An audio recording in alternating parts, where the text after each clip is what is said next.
Well, hello and welcome back to the SoCon Report podcast, a podcast presented by Family Policy Alliance and Family Policy Alliance Foundation. My name is Joseph Combe. I'm the Policy Director at FPA. I'm happy to welcome you today or this morning or whenever you're listening. Welcome back to the SoCon Report. Followers of Family Policy Alliance and listeners to this show will be aware of Family Policy Alliance's two of our major campaigns in the past few legislative sessions. The first one is Help Not Harm, which is designed to protect children from transgender ideology and, more importantly, or more effectively, transgender surgeries and transition procedures, as they're called. We've also been working on age verification bills to protect children from the harms of pornography and social media. Well, I'm so grateful to come to you with a legislative update this morning, the third in our 2024 Legislative Update podcast episode series. And this day is going to be a little different than you might expect. We brought you legislative updates from Minnesota and Kansas. Now we are bringing you a legislative update from a deep red southern state that has accomplished bills on both of these campaigns. And we have a really exciting guest to bring before you today to talk about them. I'm really privileged to introduce to you the president of Palmetto Family Council, Steve Pettit. Steve is joining us this morning. He's going to tell us about these bills and the efforts that Palmetto has put in. Palmetto is the Family Policy Council in South Carolina. We are really excited to have him on the show, and I'm excited to have him on and interview him. So, Steve, welcome to the show. It is really great to have you on. Thank you, Joseph, so much, and it's an honor to be with you today. Thank you for joining us. We're excited for what you're going to tell us and how you're going to encourage our audience. So I want to start with the Help Not Harm campaign. So as our listeners know, Help Not Harm is a campaign based around a model bill to protect kids from gender transition procedures.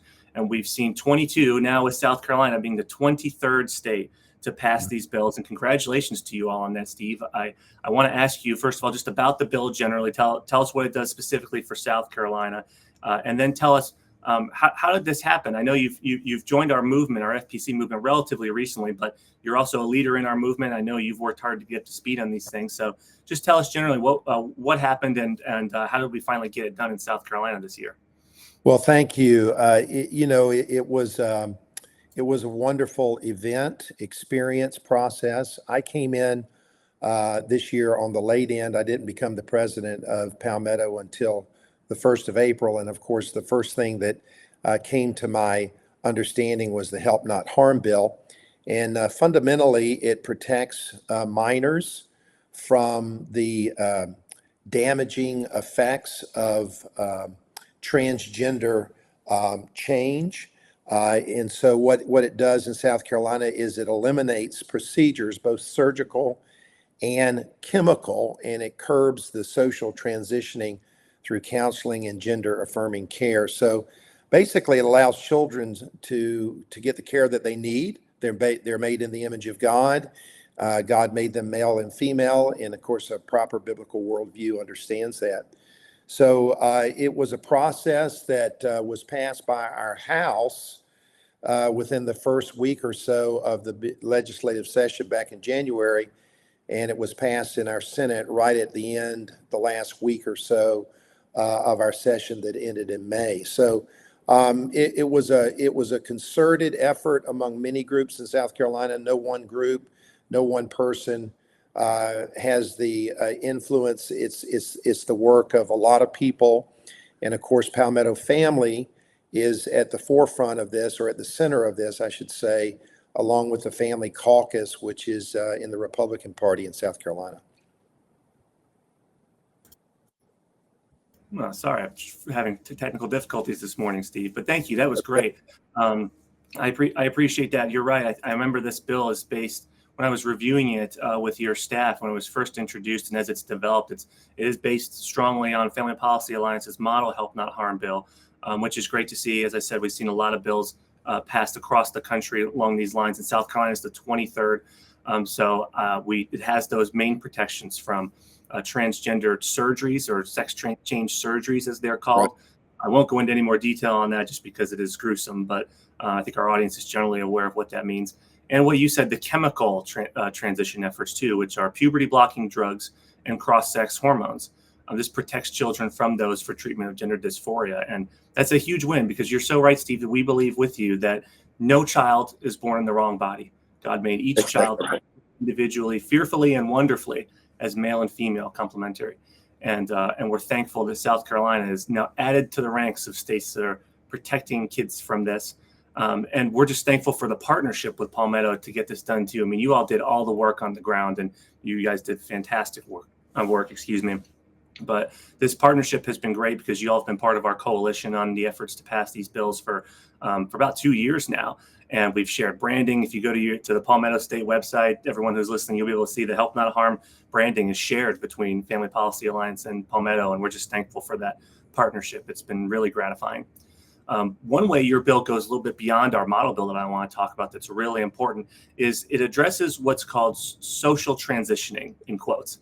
So, Steve, I want you to tell us about what exactly that is and why it's worth a legislative effort to try to protect kids from this as well.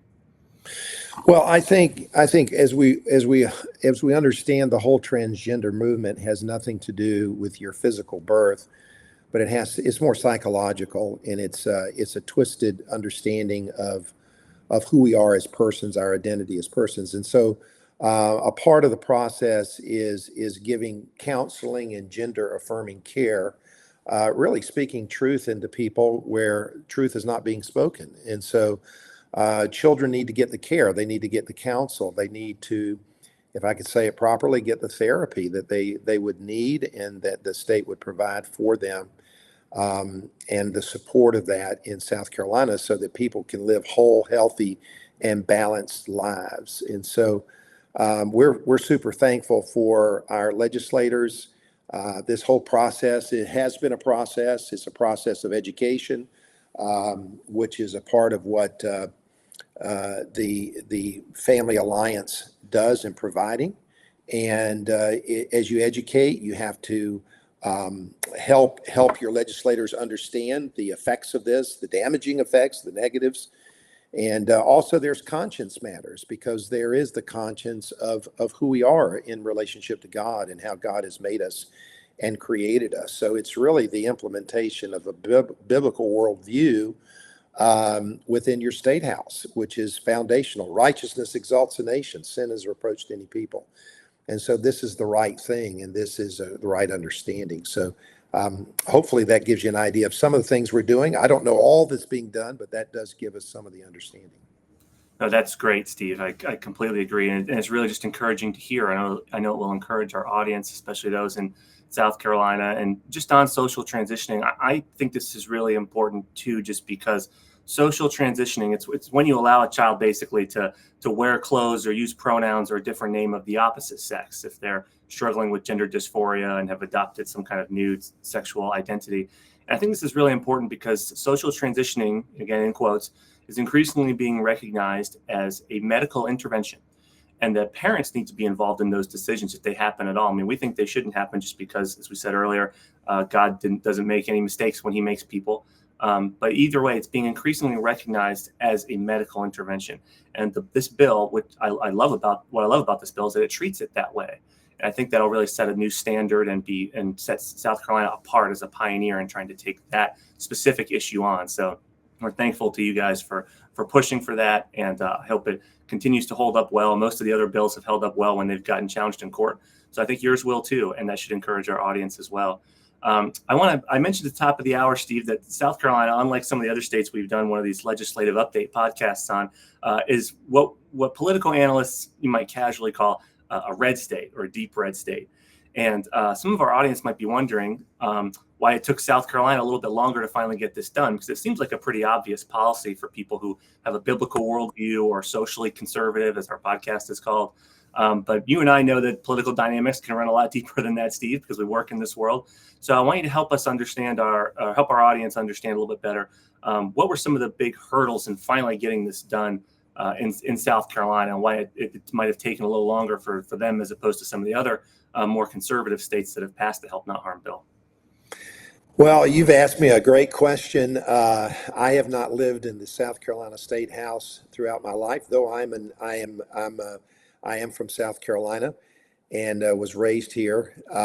As I understand, some things we've moved on very quickly in the state. Others have been slowly. I think there were a lot of dynamics going on. I think understanding process. I think has been stated by some of our folks, the political will to do it. I think also a matter of priorities. What's a priority to us may not be a priority to a politician at the time. So I think timing is of the essence. South Carolina is like every state. It has its own culture. It has its own, um, if you're not from South Carolina, it may not understand it, but it definitely has its own culture. And so when they make a decision, they want it to be their decision as a state. And so I think in just the influence, I think as we realize these issues are coming up, you think of a politician and he's going in, he's got so many different bills, so many different things to look at. Somebody's got to be the squeaky wheel. Somebody's got to be the one that says, look, this is a problem. So when you start realizing, and we've got things coming up in the future that really need to be addressed, and so you have to have 501c3 organizations that are working to emphasize these main things. So I think it was a process, but we are very thankful that there were a lot of organizations working together to pass Help Not Harm, and I think I think the Family Alliance has a key role in that. Just as you said, the branding element of it, the pushing of it, the priority of it, the attention getting of it. So hopefully that gives a little bit of understanding. No, I think that's really well said, Steve, and I appreciate that. I think our audience will appreciate it too, because you're right. There's so many dynamics that play into politics just generally. And then when you pick what's unfortunately still a very controversial issue, protecting kids from these irreversible and harmful life-altering procedures, you add many more touchy layers to trying to get something like this passed. And that can just take some time. South Carolina doesn't have a legislative session that runs all 12 months like most states. Most states are like that. So it just takes time. And there's been a lot of developments in this issue area since Family Policy Alliance first debuted our model Help Not Harm bill a few years ago. I mean, the first one of these bills that passed in Arkansas from Representative Robin Lundstrom there is still only 3 years old. So this is a relatively new political movement, but it's moved rapidly because groups like Palmetto, Family Policy Alliance, and our FPC network and our national allies have helped make this issue a big deal in the minds of Americans, because it should be a big deal of protecting kids.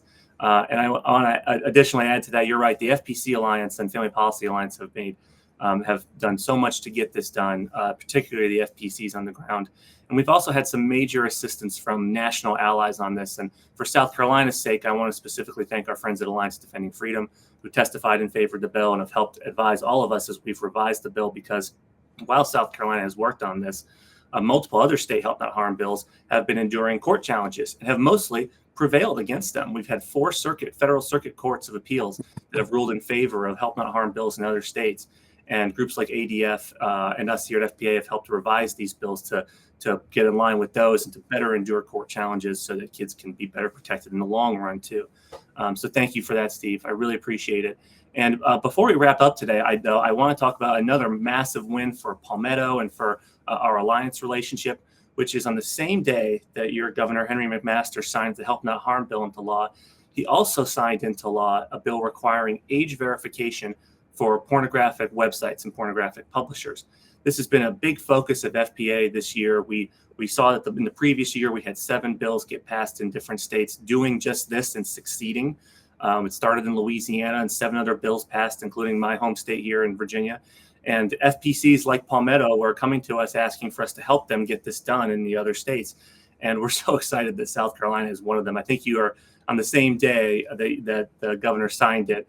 Tennessee also went into effect. So you have states 18 and 19 that have now protected kids from the ravages of pornography. So Steve, I want to get back to you finally. I'm talking too much. Tell me, what is the reason for this? Like, why is pornography so dangerous to kids? And how did this bill come about in South Carolina? How'd you get it done there? Well, let me start with the danger of it. Of course, I think first and foremost, when I was a kid growing up, if you wanted to get to pornography, you had to really work hard to get there. And I mean, it was in a magazine found in the store and so forth. But today, it's just a simple click on your cell phone, and And of course, that puts images in the mind of we're fallen by nature, but this actually is a corrupting, twisting, perverting of the minds of young people, and that will damage them. And we know I've been involved in working with young people all of my life, and some of the greatest damages we've had to work with in college age students, even in young adults, is overcoming the effects of pornography in their life as they were growing up. So it's a huge, and it's not only is a huge deal, but it's almost like a no-brainer. So when it passed in South Carolina, I think there was one negative vote, and everybody else voted positive for it. It was really it was one that caught fire pretty quickly. It was really pushed by one of our representatives from the Spartanburg area, a gentleman named Travis Moore, which, by the way, is a graduate of the same school that I went to in South Carolina called the Citadel. But it was a coalition of support. The Attorney General's office supported it, and we actually are looking at other laws for next year that are coming out of the Attorney General's office, along with our Family Caucus, which is about 50 representatives and senators who are pro-family values. And so it was pretty big support. I don't know how Help Not Harm and the Child Online Safety Act went together, but they were all passed. Both of these were passed within about 5 days. And so definitely Palmetto was at the forefront in that, and helped leading that and encouraging our representatives and legislators. So it was a strong intentional effort on our part to protect the children of the state of South Carolina, but it gained support very quickly within our state house. That's so encouraging, Steve. I mean, first of all, congratulations on doing it, because you're right. You and your team at Palmetto were at the forefront of both of these major dramatic wins to protect children that we've talked about on this show, and you deserve the honor and good congratulations for that, as does God for accomplishing it through us. But I think that's so encouraging. I want to emphasize that you might have had only one vote against age verification for pornography. Only one. It's remarkable, and it should be so encouraging for our audience, because you can have a state like South Carolina that voted all in favor of this. And I've personally had the privilege of testifying in other states that I'll just say are of a very different political persuasion than South Carolina, who have also passed this bill through their chambers almost unanimously, some cases unanimously. And that should be so encouraging to our audience, and that people from every political spectrum, every faith or none, can all somehow still agree that protecting kids from the harms of pornography is something we should all be united in. It's overcoming all the partisan forces in American politics. And if people of all these different political persuasions are voting for it, it shows that the bill works. Your Attorney General backed it. I can testify that it's endurable in court, as we've seen from the circuit court's ruling on Texas's version of this bill. And it's safe. The technology that's used to verify age does not record any of your personal data or your identity. It protects the user, 99% verifying the age of a user, which is why it's so effective. And kids are protected from pornography, which, as you said, Steve, is influencing their views on sex. God created sex to be a beautiful thing between a husband and a wife and the bonds of marriage, and pornography distorts that in kids. And I'm sure you agree with this statement, Steve. We believe that parents are the primary guardians of their kids' innocence, and should be the ones. So they should be the ones to control how and when their kids learn about sex. And this bill accomplishes that. So congratulations, Steve, on such a successful session. Not bad for your first session with Palmetto, I got to say. Well, it was truly in my situation. It was a gift of God's grace, because our men that work in our staff, Mitch Prosser and Justin Hall and Kevin Caiello, who have done fabulous work. I just came in on the surfboard, and it was just at the very top. So. Well, you led them to victory even at the end there, Steve, and we're just grateful for it. And I can testify to that too. I've gotten to work with Mitch a lot. You have a great team there at Palmetto. So with that said, I do want to ask you though, what's next? What's your vision for Palmetto next year? How are we going to protect kids, empower parents, and protect families in South Carolina next? What are you hoping to accomplish? Well, we've got a number of things that are kind of on the docket. I'm looking forward to this summer's meeting in Washington to see what the big picture is in family policy, and since they're such a help. Human life protection from conception. is one of our number one issues. We're working through right now our artificial intelligence and porn protection is coming out of the Attorney General's office. And then in South Carolina, we still are dealing with the medical marijuana issue that could lead into legal marijuana. We have concerns about the influence of any kind of gambling in the state, which we are thankful that we do not have. Hate crimes bill. We do not want to codify the SOGI, sexual orientation, gender identification language. This is particularly a concern for pastors and churches in the state. So there's a lot of things going on. And then, of course, as an office, we're always constantly working to improve the organization. And we are working through a fairly significant strategic plan right now for the next 12 to 18 months. So that we could really have an influence on the state of South Carolina. We believe that the power of influence in the state house is actually in the church house. And so we want to have a good relationship with our churches in the state and to communicate well with them effectively so that they can communicate to the state house their concerns. That's really great, Steve. What a great agenda you have going. We want to support you in all of those things. I know we're going to spend some time strategizing on how if there's any way FPA can help you with that this summer, where we want to do it. So I'm looking forward to meeting with you then, strategizing with you.